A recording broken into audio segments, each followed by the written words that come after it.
dengan sertifikat pemenuhan komitmen produksi pangan olahan industri rumah tangga.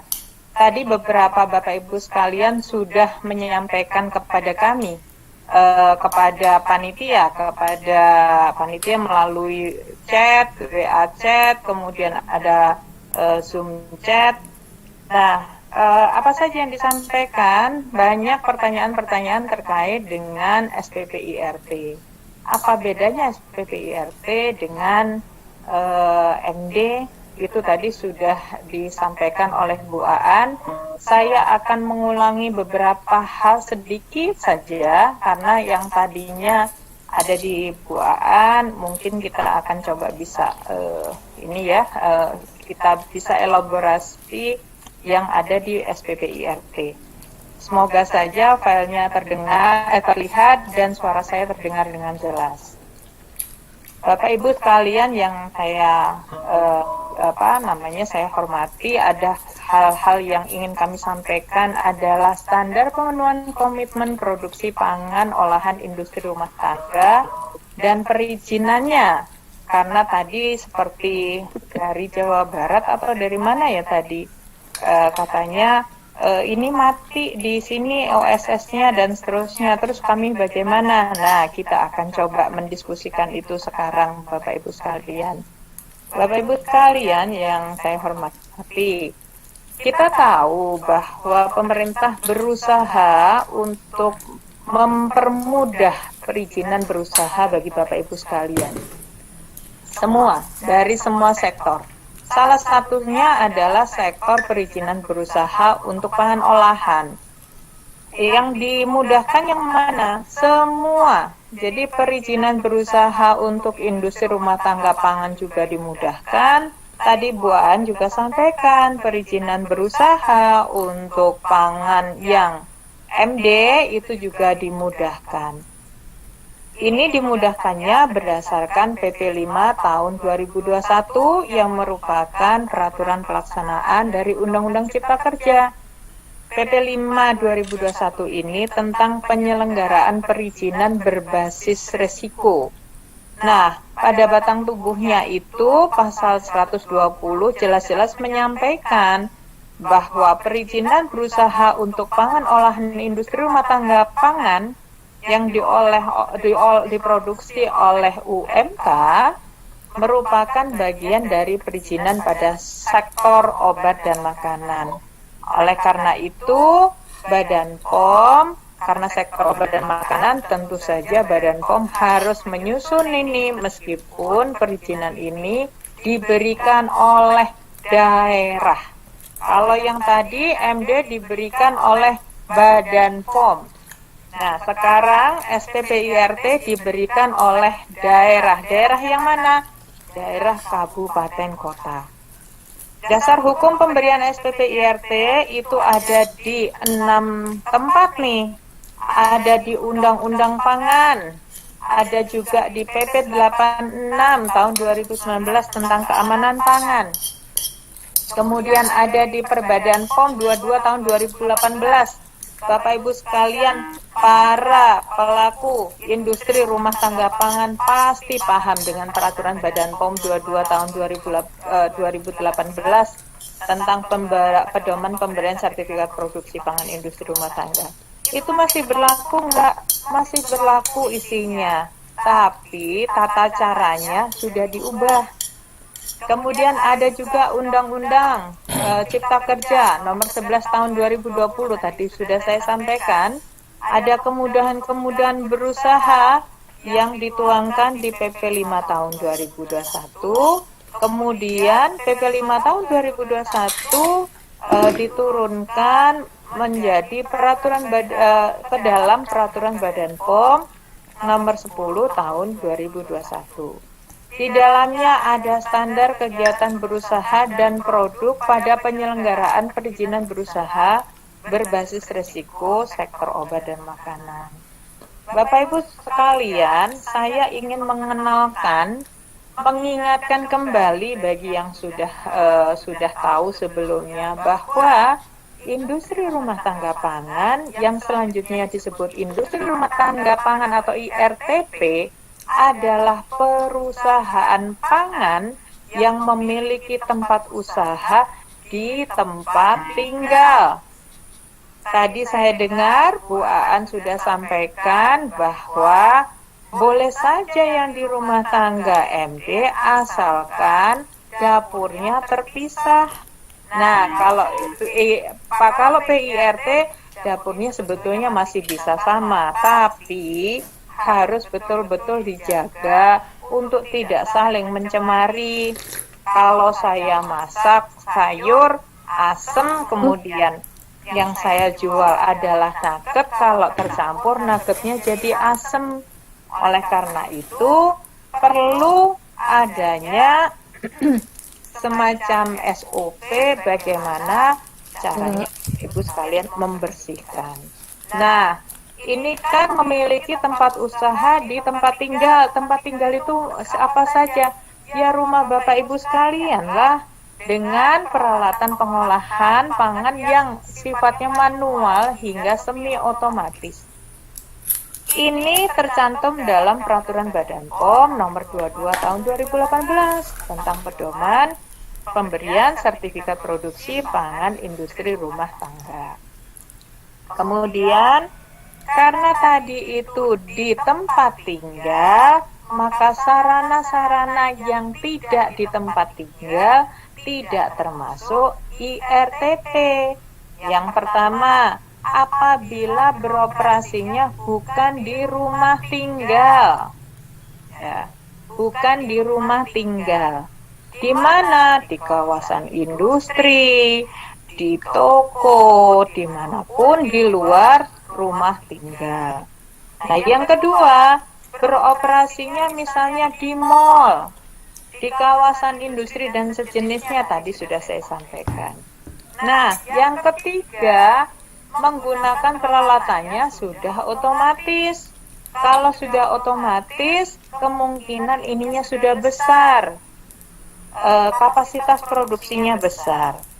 Kalau kami dari Badan POM bicara tentang resiko. Kalau resiko itu adalah tingkat resiko kali banyaknya kemungkinan resiko. Banyaknya kemungkinan resiko, makin besar kapasitas, maka makin resikonya akan menjadi tinggi. Oleh karena itu, untuk peralatan otomatis atau peralatan tertentu yang khusus tadi disebut nih retort misalnya oleh Bu Aan, maka itu MD. Nah, Bapak Ibu sekalian, pangan yang mana yang dapat diberikan SPP IRT?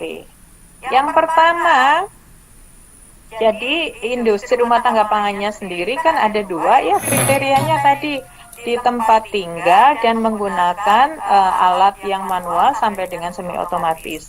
Sekarang pangannya yang dapat didaftarkan yang mana? Yaitu yang sesuai dengan kelompok jenis pangan pada Peraturan Badan POM Nomor 22 Tahun 2018. Di luar ini tidak boleh. Kemudian produk-produknya apa saja itu di Peraturan Badan POM 22 2018 adalah produk pangan olahan kering.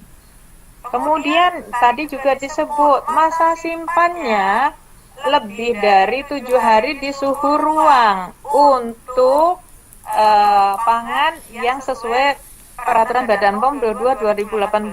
Apabila dia masa simpannya 7 hari atau lebih di suhu ruang, maka dia harus SPP IRT. Nah, kalau kurang dari 7 hari bagaimana? Tidak perlu izin edar. Kemudian pangannya terkemas dan berlabel. Kemudian merupakan pangan produksi dalam negeri, jadi bukan diimpor, kemudian di sini direpacking, kemudian menjadi didaftarkan SPP IRT. Tidak seperti itu Bapak Ibu sekalian. Kenapa? Karena kita tidak tahu tempat produksinya di mana. Kemudian yang tempat produksinya seperti apa, nggak ketahuan itu. Kemudian yang namanya SPP IRT tidak boleh mencantumkan klaim. Kemudian apa saja sih jenis pangannya? Jenis pangannya ada 15 ini di peraturan Badan POM 22 tahun 2018 itu ada 15 jenis pangan. 15 jenis pangan itu adalah yang pertama hasil olahan daging kering. Contohnya abon sapi, dendeng. Yang kering ya Bapak Ibu sekalian, ada juga dendeng basah soalnya. Kalau dendeng basah, nah bisa jadi pangan siap saji. Kemudian kalau dia disterilisasi dengan alat tertentu, maka dia harus MD kalau dendeng. Nah, kemudian yang kedua, dendeng ini ya, dendeng basah ya. Kalau ini dendeng kering yang dimaksud ini adalah dendeng kering. Kemudian yang kedua, hasil olahan ikan kering. Hasil olahan ikan kering itu misalnya keripik ikan, ikan asin kering. Kemudian yang ketiga, hasil olahan unggas kering. Contohnya abon ayam. Kemudian unggas-unggas yang lain bisa juga dendeng kering tapi dendeng ayam begitu. Sekarang sudah mulai ada tuh. Kemudian selanjutnya hasil olahan sayur. Contohnya keripik bayam, keripik jamur. Keripik itu kering ya Bapak Ibu sekalian. Kemudian yang kelima, hasil olahan kelapa. Contohnya serundeng. Serundeng itu juga kering. Mirip abon, karena dia dikeringkan seperti itu, digoreng sampai kering. Kemudian yang keenam, tepung dan hasil olahannya. Contohnya snack makanan ringan. Kemudian yang ketujuh, minyak dan lemak. Contohnya minyak zaitun, minyak salad. Kemudian contohnya yang lain lagi ada kelapa, minyak kelapa ada tuh. Kemudian selai jelly, sejenisnya selai buah, jelly agar. Nah, jelly-jelly dan selai ini tentu saja karena dia mengandung gula yang sangat tinggi, di mana gula itu dalam kadar yang sangat tinggi dia juga bisa mengawetkan. Kemudian gula, kembang gula, madu, contohnya sirup, fruktosa, sirup jagung. Nah, tadi disampaikan gula dalam konsentrasi atau dalam kadar yang sangat tinggi itu bisa bisa memberikan efek mengawetkan karena tidak ada jamur, tidak ada bakteri yang sanggup tumbuh di situ. Kemudian yang ke-10, kopi, teh kering. Contohnya kopi bubuk, serbuk teh. Bumbu-bumbu, tapi bumbu-bumbunya harus kering. Bumbu kering, bumbu pecel boleh nggak? Itu kan basah. Bapak Ibu sekalian, bumbu pecel bukan yang basah ya. Yang betul-betul kacangnya baru digoreng. Kemudian bumbu-bumbunya digoreng, ditumbuk bersama. Nah, goreng kan? Bukan basah. Kemudian rempah-rempah, contohnya bubuk ketumbar. Minuman serbuk itu contohnya serbuk jahe. Kemudian minuman serbuk jahe, minuman serbuk kunyit, asem misalnya seperti itu. Hasil olahan buah, manisan buah, kismis. Hasil olahan biji-bijian, kacang-kacangan dan umbi misalnya kuaci, sukro dan lain-lain. Nah, ada pangan-pangan yang tidak diizinkan memperoleh SPP IRT. Ini jelas-jelas harus MD, yaitu pangan olahan tertentu yang diperuntukkan untuk konsumen kelompok tertentu yang rentan terhadap penyakit. Kemudian, pangan steril komersial. Pangan steril komersial itu dimasukkan ke dalam kaleng, kemudian disterilkan dengan cara tertentu, biasanya menggunakan retort. Kemudian pangan yang diproses dengan pasteurisasi, susu pasteurisasi itu tidak boleh SPP IRT.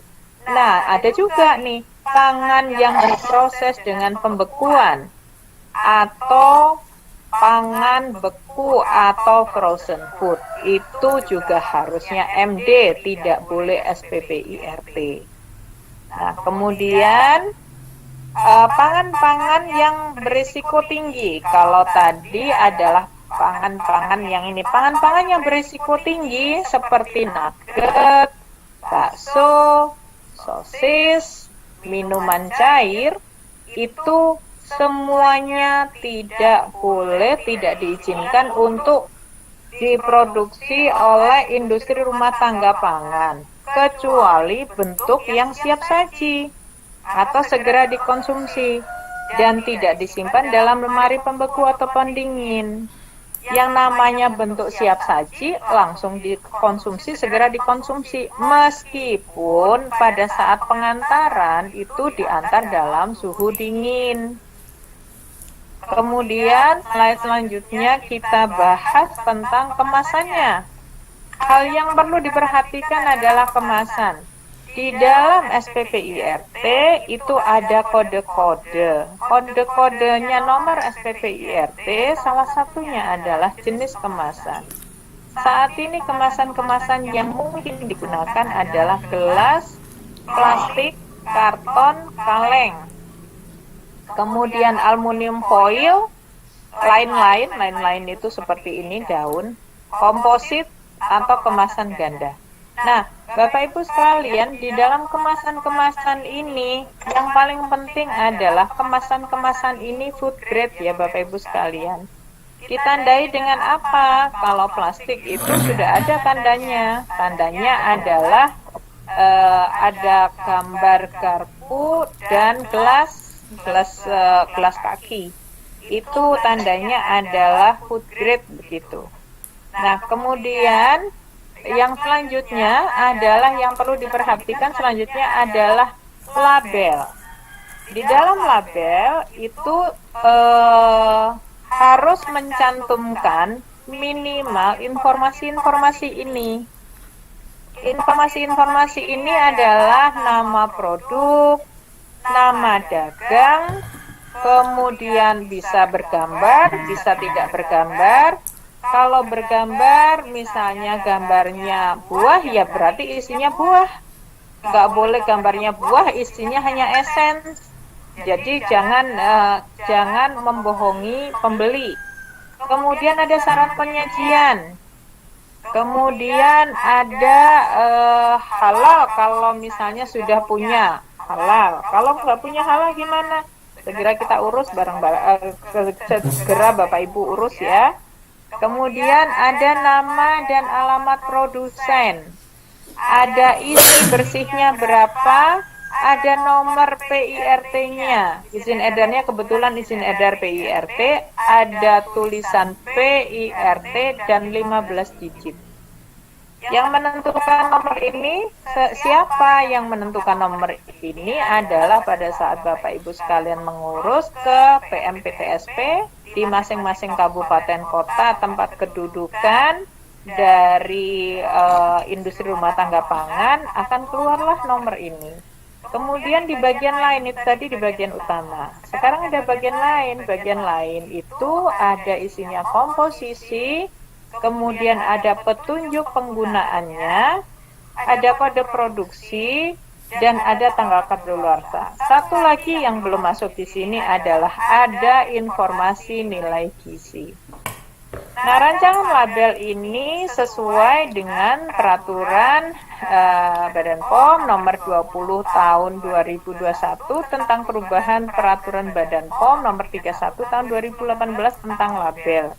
Bapak Ibu sekalian dapat mendownloadnya, dapat melihatnya di istanaumkm.com.go.id atau di sppirt.com.go.id. Nah, Bapak Ibu sekalian, yang tadi saya sampaikan, ada pencantuman informasi nilai gizi sekarang. Pencantuman informasi nilai gizi adalah ada di bagian lain ya. Di bagian lain itu ada pencantuman informasi nilai gizi. Sekarang harus ada. Nah, informasi nilai gizi adalah daftar kandungan zat gizi dan not gizi pangan olahan sebagaimana produk pangan olahan dijual sesuai dengan format yang dibakukan. Format yang dibakukan ada di bagian tengah ini yang warnanya putih. Kemudian informasi yang wajib dicantumkan adalah takaran sajinya berapa besar. 1 kali takaran saji itu yang dihitung zat gizi yang wajib dicantumkan. Kemudian jumlah sajian berkemasan, catatan kaki, zat gizi yang waktu perlu dicantumkan apa saja, energi total, lemak jenuh, protein, karbohidrat total, gula, dan garam. Bapak Ibu sekalian tidak perlu khawatir, saya tidak tahu caranya bagaimana. Bapak Ibu sekalian dapat mendownload Peraturan Badan POM nomor 16 tahun 2020 tentang pencantuman informasi nilai gizi untuk pangan olahan yang diproduksi oleh usaha mikro dan usaha kecil. Di dalamnya ada cara-caranya dan kemudian ada informasi nilai gizi untuk 42 jenis pangan. Kemudian Bapak Ibu sekalian, sekarang ketika kita sudah paham bagaimana memproduksi, kemudian bagaimana label itu disusun, lalu apa yang harus saya lakukan? Bapak Ibu sekalian, tentu saja Bapak Ibu sekalian mestinya mengurus izin edar SPPIRT khusus untuk pangan industri rumah tangga. Ingat ya, pangan industri rumah tangga itu diproduksi di tempat tinggal dengan menggunakan alat manual sampai dengan otomatis, semi otomatis, dan pangan-pangan jenisnya itu ada di Peraturan Badan POM 22 tahun 2018, terdiri dari 15 jenis tadi. Nah, ketika saya mempunyai ciri-ciri yang tadi, saya berada di rumah tinggal, di tempat tinggal produksi saya. Kemudian yang kedua, saya menggunakan alat manual kok, cuman goreng doang gitu. Yang ketiga,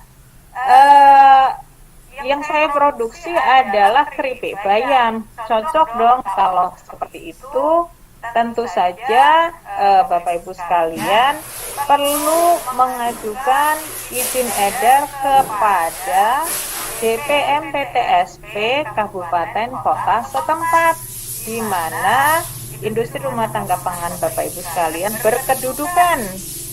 Nah, apa saja yang akan dilakukan itu izin edarnya disebut standar pemenuhan komitmen produksi pangan industri rumah tangga atau SPPIRT. Nah, SPPIRT ini merupakan perizinan berusaha, penerbit izinnya pemerintah daerah, tadi sudah saya sebutkan. Kemudian bentuknya adalah sertifikat pemenuhan komitmen produksi pangan industri rumah tangga. Ada nomornya tadi disebut ya, PIRT 15 digit. Kemudian berdasarkan Peraturan Badan POM 22 tahun 2018 itu ada jenis-jenisnya tadi.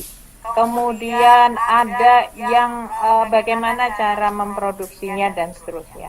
Itu masih berlaku karena tidak bertentangan dengan PP 5 tahun 2021. Nah, perizinan SPPIRT itu termasuk tingkat perizinan menengah rendah. Karena dia menengah rendah, maka sertifikat komitmen. Yang namanya komitmen itu sekarang saya mendapat SPPIRT, maka 3 bulan sampai 6 bulan ke depan saya harus memenuhi komitmen itu. Mau nggak mau, suka nggak suka. Kalau tidak memenuhi komitmen, maka nomor SPPIRT Bapak Ibu sekalian bisa dibekukan. Nah, Bapak Ibu sekalian, standar-standar yang digunakan pada saat pengurusan SPPIRT ini adalah standar-standar terkait dengan untuk Bapak Ibu sekalian coba dilihat Perbadan POM 22 2018 karena masih berlaku. Untuk pemerintah kabupaten kota tentu saja ada pemeriksaan sarana. Kemudian ada standar sarananya seperti apa, itu ada di Peraturan Badan POM juga. Nah, kemudian Bapak Ibu sekalian, bedanya antara SPPIRT yang lama dengan yang baru bagaimana? Ini kan di kabupaten kota sedang down atau sedang close atau sedang tidak bisa beroperasi OSS-nya. Kami akan jelaskan. Sebelumnya Bapak Ibu sekalian itu mengurusnya 3 bulan SPPIRT. Jadi mulai dari pemohon SPPIRT login Kemudian DPM PTSP menerima permohonan Bapak Ibu sekalian, dilengkapi dengan semua persyaratan. Persyaratannya adalah sertifikat penyuluhan keamanan pangan dengan nilai minimal 60, kemudian pemeriksaan sarana IRTP dengan level 1 atau 2. Nah, kemudian setelah itu Dinas Kesehatan akan memeriksa sarana Ibu, Bapak Ibu sekalian. Kemudian Dinas Kesehatan akan menerbitkan rekomendasi. Rekomendasinya dikirimkan ke PMPTSP, baru PMPTSP menerbitkan SPP-IRT dalam waktu 3 bulan. Sekarang dengan kemudahan berusaha, tadi sudah disampaikan pertama kali tentang kemudahan berusaha, menjadi hanya 1 hari. 1 hari itu apa saja? Kita coba lihat sebelah kanan ya. Pemohon SPP-IRT login ke website OSS atau datang ke DPM PTSP. Kemudian silahkan menginput kelengkapan data di OSS. Kalau data di OSS itu harus ada NIB, Bapak Ibu sekalian, berarti harus ngurus NIB dulu. Kemudian login ke aplikasi SPP-IRT.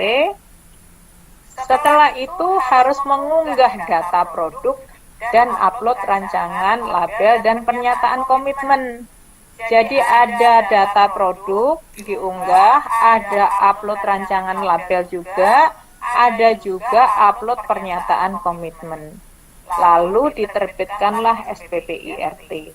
Nah, komitmen-komitmennya apa saja? Komitmennya yang pertama, saya akan mengikuti penyuluhan keamanan pangan. Yang kedua, saya akan memenuhi persyaratan cara produksi pangan yang baik untuk industri rumah tangga atau higiene sanitasi dan dokumentasi. Yang ketiga, saya akan memenuhi ketentuan label dan iklan pangan olahan. Bentuknya seperti apa? Ada di dalam, semuanya ada di dalam aplikasi. Nah, komitmen ini harus dipenuhi selama 3-6 bulan Bapak Ibu sekalian. Dalam 3 bulan Bapak Ibu sekalian belum memenuhi komitmen, sudah ada yang mengingatkan dari Dinas Kesehatan. Nah, kemudian kalau 6 bulan kemudian tidak dipenuhi komitmennya, berarti nomor Bapak Ibu sekalian yang sudah didapatkan di hari pertama tadi, itu bisa dibekukan. Kalau dibekukan berarti tidak boleh digunakan.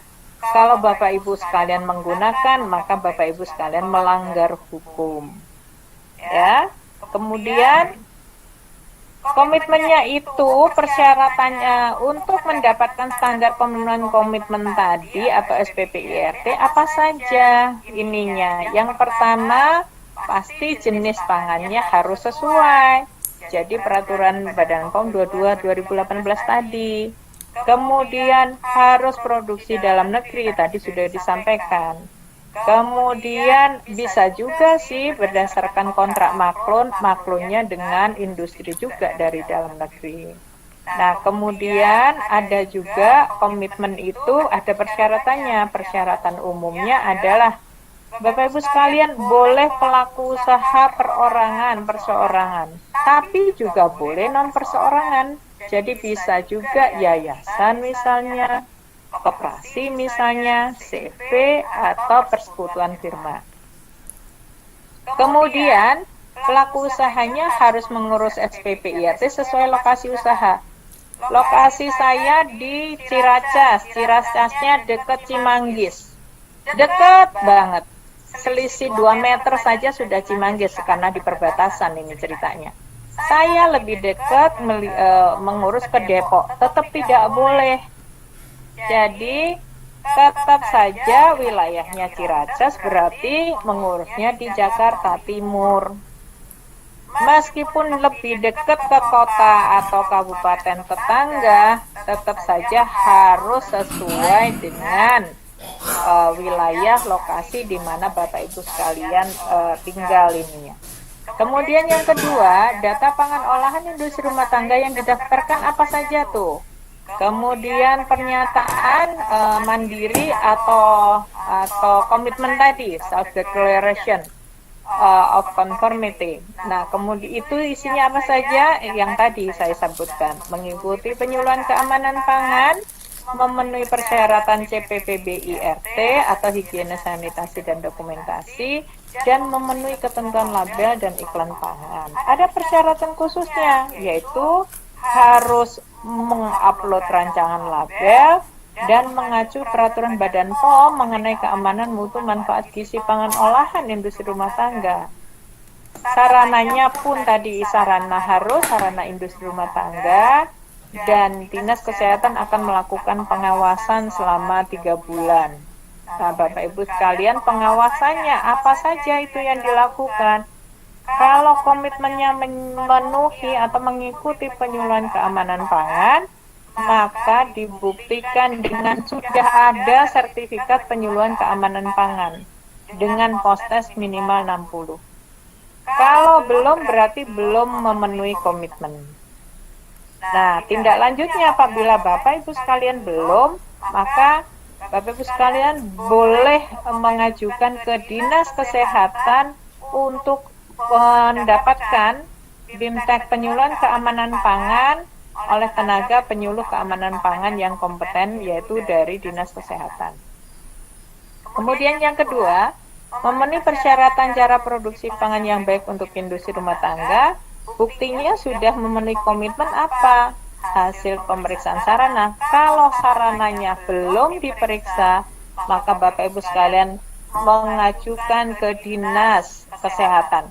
Sarana saya tolong diperiksa, saya sudah siap untuk diperiksa. Nah, kemudian yang ketiga, memenuhi label, maka bukti komitmennya adalah label dan iklan sesuai ketentuan. Labelnya kan tadi ada ya Bapak Ibu sekalian, ini persyaratan khususnya kan rancangan label.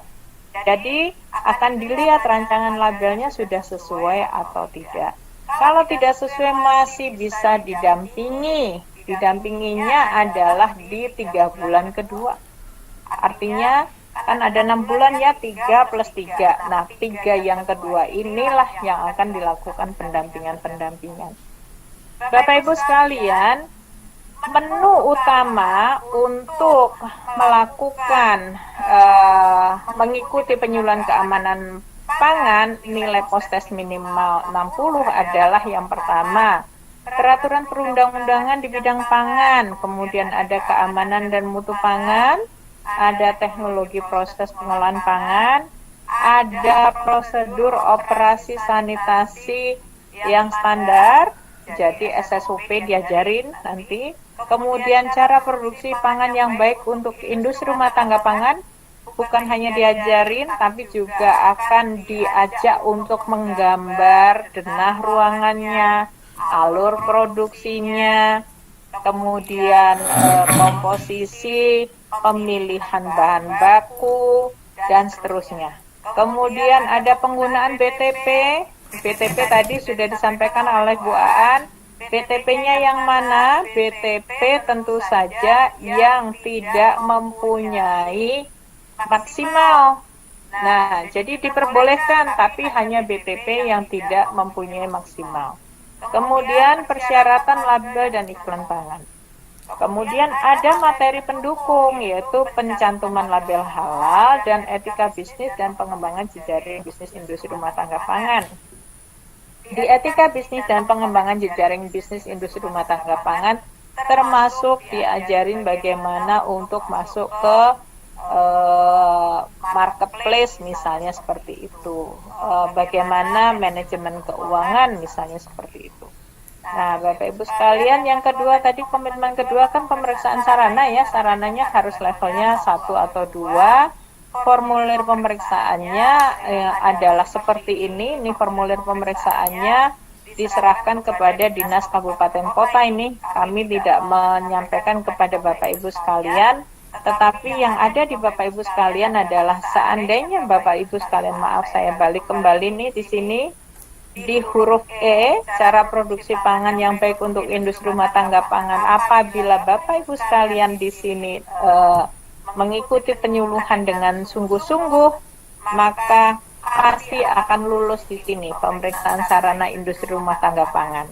Kenapa? Karena materinya kurang lebih sama dengan ini. Nah, Bapak Ibu sekalian, sekarang itu ada perizinan SPPIRT pada OSS RBA. Jadi ada integrasi nih. Ngurusnya bagaimana ya? Saya sudah ngurus NIB nih, tapi kok berhenti? Nggak ada ininya. Sekarang ngurus ini lagi sudah di lock oleh BKPM. Nah, Bapak Ibu sekalian, kabar baik bahwa kami dengan Badan POM, dengan BKPM saat ini sedang mengintegrasikan SPPIRT dan OSS RBA. Kita harapkan sesegera mungkin ini bisa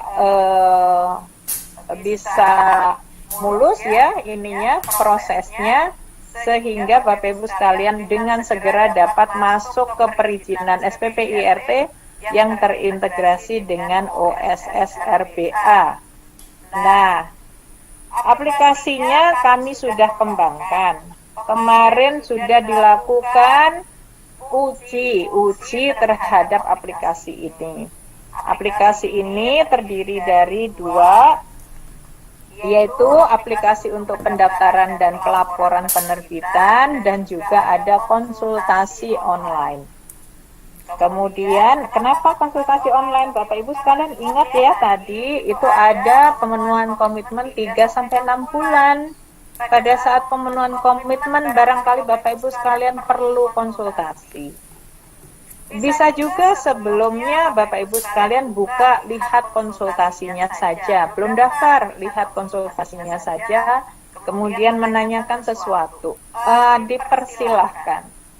Jadi saat ini dalam proses integrasi OSS dan disosialisasikan segera. Sosialisasi pertama nanti tanggal 25 kami akan lakukan sosialisasi masih ke pemerintah kabupaten kota.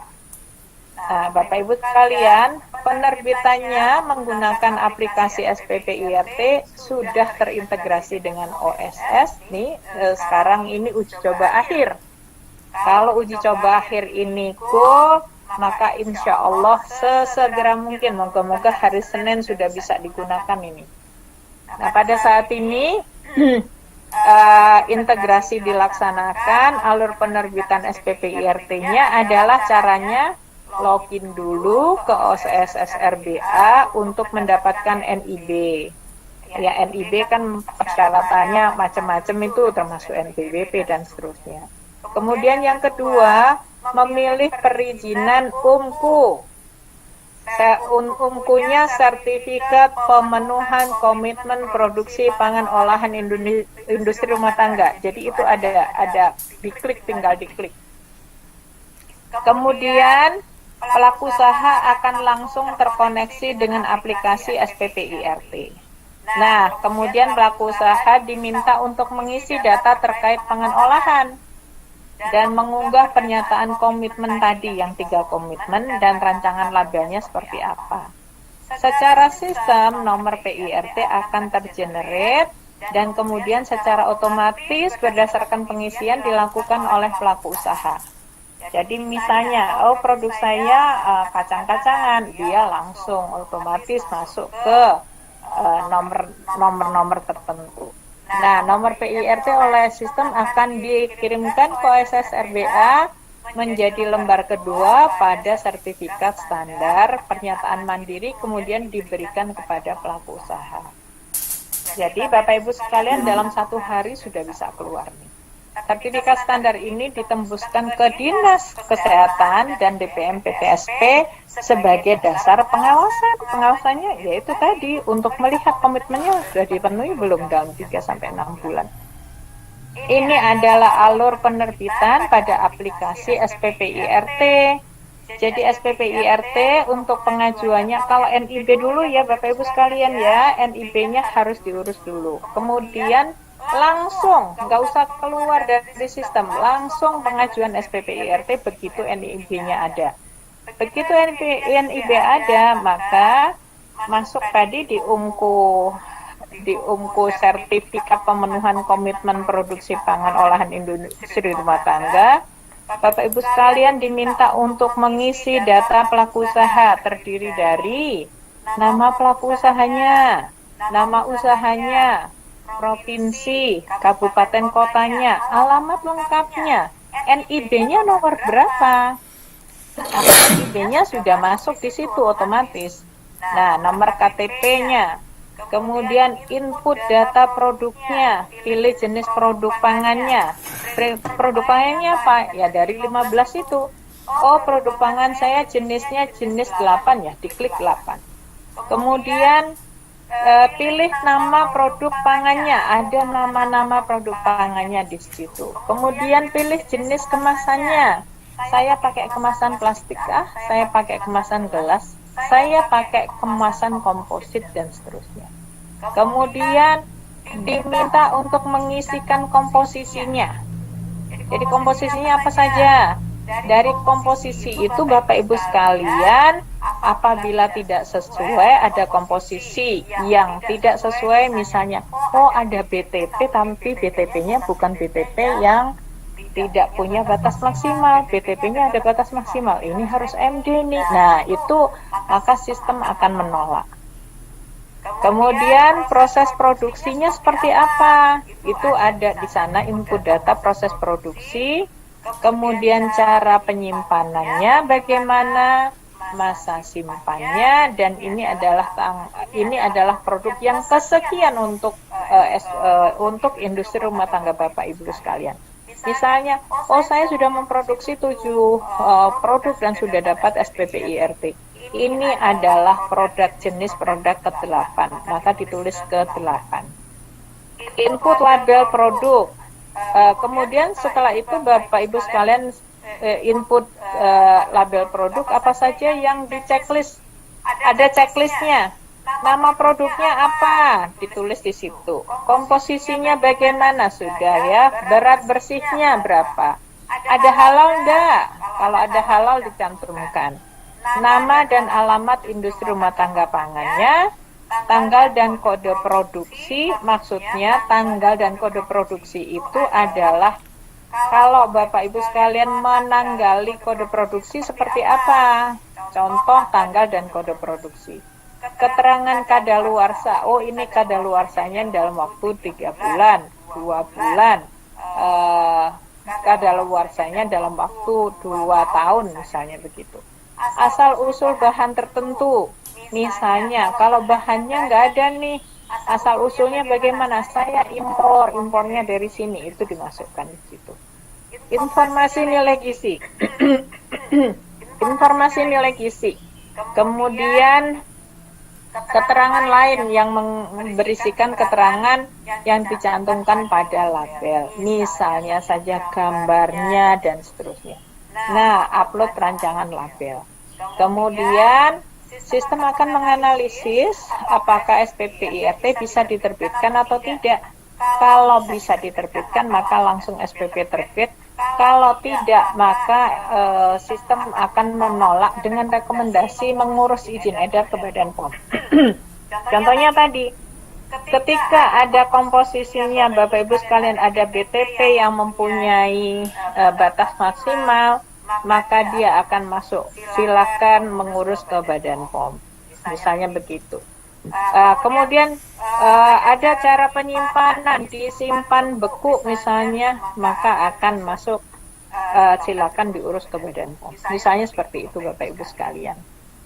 Jadi logik penolakannya misalnya penyimpanan dingin, penyimpanan beku, minuman langsung diminum, kemudian bukan kalau minuman kalau serbuk kan boleh ya, minuman serbuk boleh, tapi ini sudah direstitusi dengan air. Oleh karena itu kalau sudah begitu ya masuk ke Badan POM. Masa simpannya kurang dari 7 hari, maka ininya penolakannya adalah tidak perlu izin edar. Kemudian Tapi masih bisa, kalau ini bukan penolakan, ada pilihan lagi. Anda masih ingin melanjutkan ke SPPIRT atau tidak perlu melanjutkan. Kalau kurang dari 7 hari ya. Kemudian jika keterangan labelnya kurang pada bagian yang mandatori akan tertolak dengan keterangan informasi yang dicantumkan label tidak lengkap. Jadi silakan konsultasi ke Dinas Kesehatan atau Badan POM dan seterusnya seperti itu. Bapak Ibu sekalian, contoh hasil uji coba terbatas kemarin adalah seperti ini. Ini adalah uji coba terbatas, sudah bisa sudah ada halaman pertama, halaman kedua. Sekarang tinggal melancarkan saja. Moga-moga dalam waktu dekat sangat lancar dan ini bisa langsung Bapak Ibu sekalian masuk ke OSS. Jadi sudah masuk kesimpulan. SPPIRT merupakan nama baru dari SPPIRT juga, tapi ininya beda. Singkatannya beda. Kalau tadinya sertifikat produksi pangan industri rumah tangga, sekarang sertifikasi pemenuhan komitmen produksi pangan olahan industri rumah tangga. Kemudian yang kedua, objek perizinan adalah pangan olahan industri rumah tangga. Nah, industri rumah tangga ada syarat-syaratnya kan? Diproduksi di rumah tinggal, peralatannya manual sampai dengan semi otomatis, jenis-jenis pangannya ada di peraturan Badan POM 22 tahun 2018. Nah, persyaratan SPPIRT sama dengan perizinan yang lama, kecuali alur dan waktu perizinan. Kalau tadinya 3 bulan, sekarang 1 hari. Tapi harus komitmennya dipenuhi dalam 3-6 bulan. Nah, kemudian selanjutnya adalah pemenuhan komitmen ini 3-6 bulan tadi diawasi oleh petugas pengawas. Petugas pengawasnya adalah Dinas Kesehatan Kabupaten Kota. Nah, Bapak Ibu sekalian, terakhir adalah integrasi aplikasi untuk SPPIRT dan sistem OSS masih berlangsung. Mohon sabar menunggu sedikit lagi karena kami sedang bekerja sama dengan Kementerian Investasi BKPM yang memang OSS ada di sana. Nah, Bapak Ibu sekalian, jangan lupa untuk terus mencerdaskan konsumen kita dengan cek klik, cek kemasan, cek label, cek izin edar, dan cek kadaluarsa. Mohon juga kami didukung saat ini karena kami mewujudkan wilayah bebas dari korupsi dan wilayah birokrasi bersih dan melayani. Dukungan Bapak Ibu sekalian mewujudkan penyelenggaraan pemerintahan yang baik dan bebas dari KKN untuk kami sangat kami hargai. Nah, Bapak Ibu sekalian masih dapat mengikuti konsultasi pelayanan. Ini kan cuma 1 kali, tapi Bapak Ibu sekalian masih bisa konsultasi pelayanan tetap terbuka kepada Bapak Ibu sekalian, baik melalui email di Direktorat pmpu@pom.go.id, boleh melalui telepon, tapi kalau telepon mohon maaf memang agak lama. Kemudian melalui website juga ada pmpu.pom.go.id atau melalui surat konsultasi atau melalui aplikasi percakapan di istanaumkm.pom.go.id atau di sppirt.pom.go.id. Semuanya biayanya bebas biaya, gratis. Jadi konsultasi tidak dipungut biaya. Bapak Ibu sekalian, apabila ada yang menarik-narik biaya kepada Bapak Ibu sekalian untuk konsultasi yang dilaksanakan, silakan mengadukan kepada kami. Mengadukannya boleh di 081313808909. Kami menolak gratifikasi. Terima kasih Bapak Ibu sekalian. Saya kembalikan ke moderator. Wassalamualaikum warahmatullahi wabarakatuh.